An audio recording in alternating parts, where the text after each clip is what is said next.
Good morning po. Dito po kami sa bahay. At ilang days din po kaming nawala dito. Ay, aba, some of the dito ng aking asawa. Bakit dito niya nilagay sa aking garden? Oh, tingnan niyo naman, oh.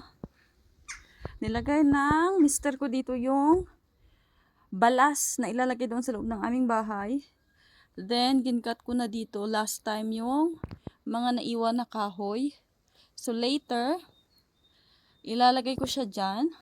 And this area, I'm planning to put something here in the future, but not now.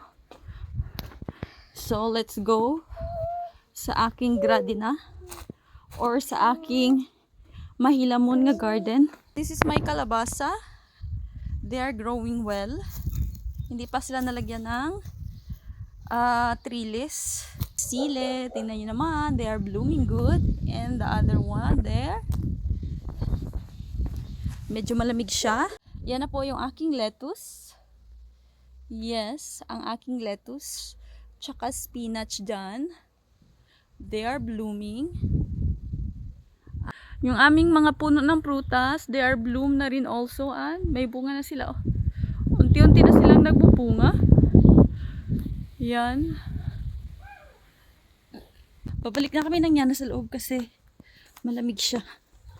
Baka sipunin ang aking yana. Kano kasi ako dito sa aking garden na pagkagandahin ko siya amat-amat. So, let's see. Tapos ang amon nga ubas.